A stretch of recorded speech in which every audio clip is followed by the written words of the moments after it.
750. He says something interesting. He's speaking about many things that we're accustomed from our childhood, from our youth. He says, as you get older, you have to reflect upon them again, because then it takes on another value, and you understand it at another level. And you should not do things believing that what you did earlier is sufficient when you're older. He said, let not conceit lead you.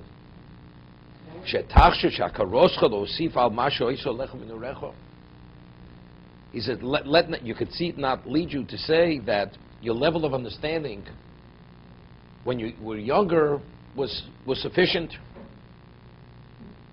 You know,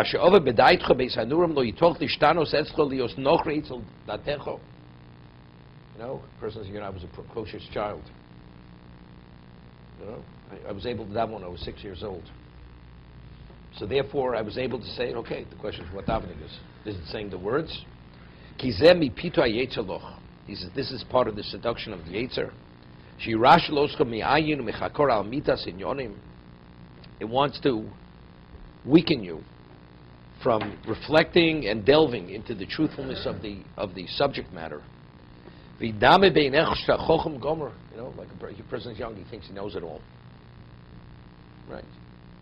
Sometimes you have a teenage son or young, you can't advise him. He's not open for anything because he thinks he knows it all. People get older, they still think they know it all. Right? They don't grow up. Right? That's a chochem.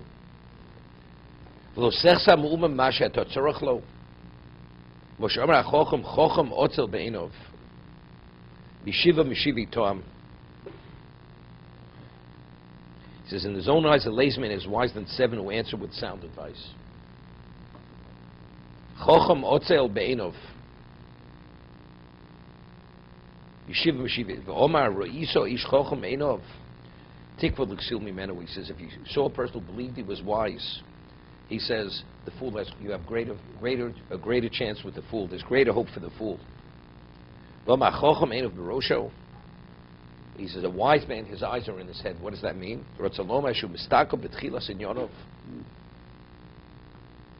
He says he reflects back on his beginning. What was in the past regarding his Torah and his life.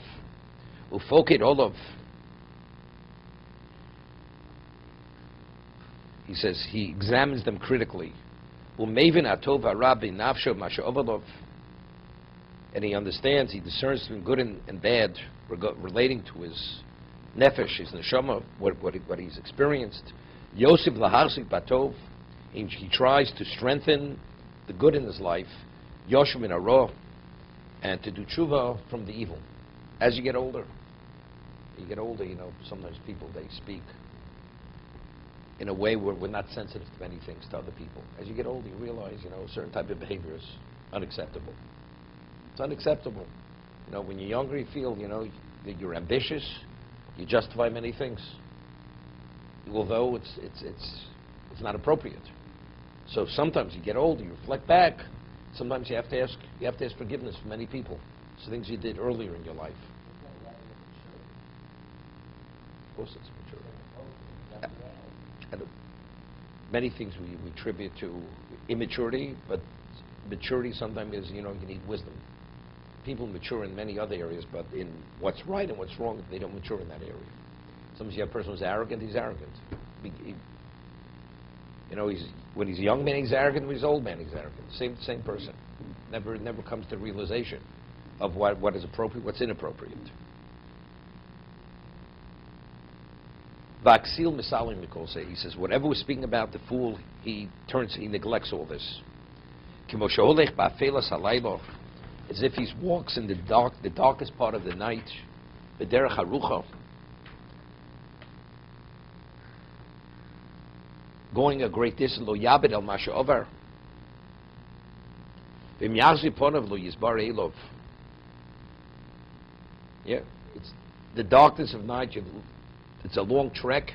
You turn around, do you see anything? It's pitch black. You see nothing behind you. This man doesn't look back.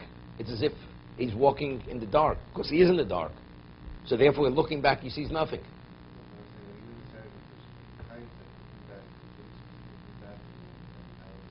re-examine your life.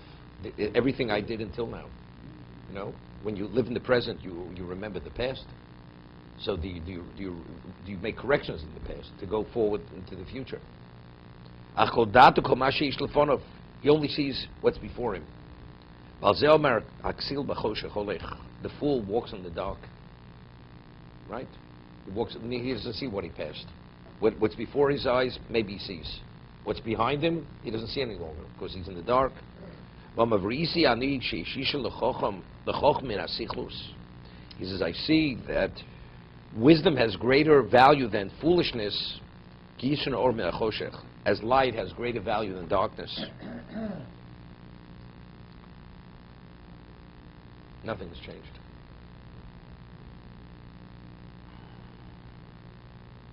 I told you the story. I went to a wedding a number of years ago.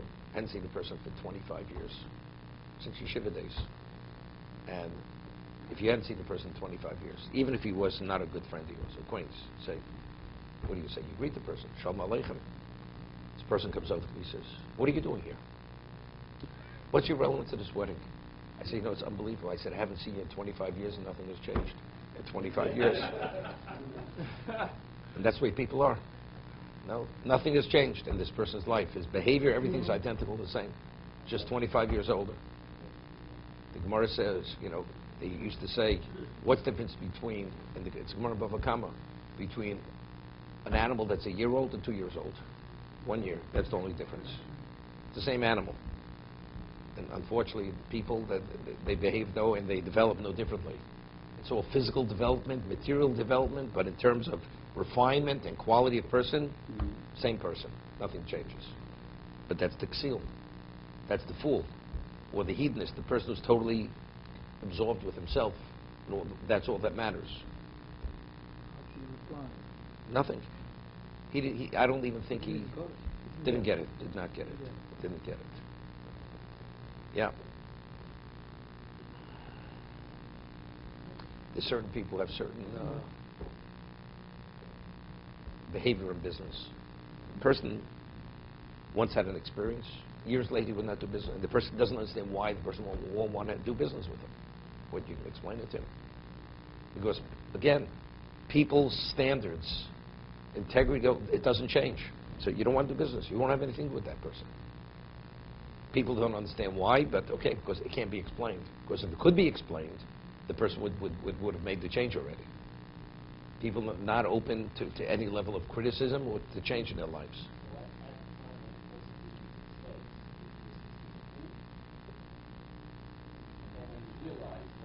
Why is a nar?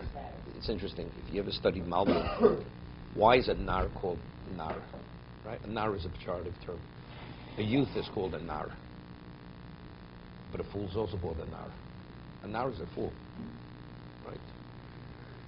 The answer, so he says in Hebrew, to empty a vessel. What's the word to empty? L'na'ir. A vessel that's emptied is called manure. A youth, a child, or a young person, because he hasn't yet experienced life. See, he's an empty vessel. As you mature, you learn, you grow, so you should know better. So many things you don't expect from a young person, because he doesn't know any better. He's not a fool. He's not a fool. No, but there was different. Naris as Echov Batzon was something else. Right, something else. Nar, something else over there. Over there it's already Osamaisa Narus.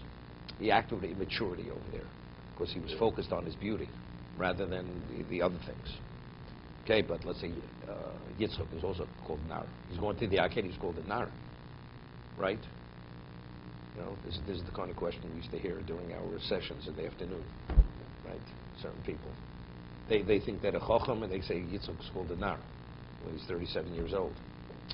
There it's because he was unaware initially where he was going. See, he was the equivalent of a Nar, meaning, as we said, because he wasn't aware. Or if you want to say, compared to Avram, he was a Nar. Yitzchak at 37, compared to his father, was a Nar. He took the Nar with him. He's 137, he said 37. It's like years ago when in the Fifth Avenue Synagogue. So The glick was there. So, Henry Hirsch, these people, they were already in their 80s. They would say there was the glick. It was a time in his 60s. A young man, please come over here. Yeah. So they had a whole echelon of people there. They were in their 80s. There was a man already close to 100. Young man, could you please come over here? Okay, so you're a young person. From 137 to a 37, that's a nar. Wasn't there a professor called Joseph Sons during the Na'arim?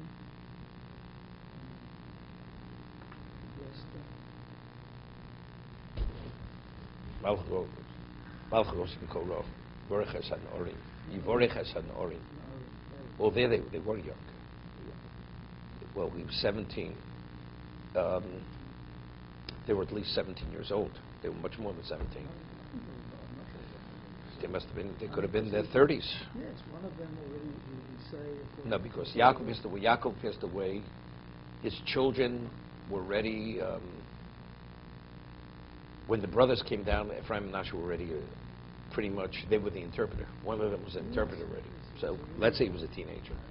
See, what could have been in another 17 years. See, they could have been 30 years old, minimally. Yivorech Hasanorim.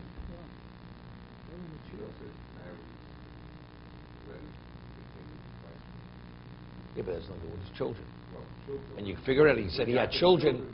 No, but it said he had children. No, he said he had children before the famine. Right? Torah goes out of its way. He had children before the famine. Right, but they weren't 2 years old. They could have been older than that because that's when the brothers came back. 9 years after 7 years was translated to 2 years of time. Okay. So it couldn't have been more than 9. Okay. And then 17 years of Yaakov lived. Right. Yeah. To be continued.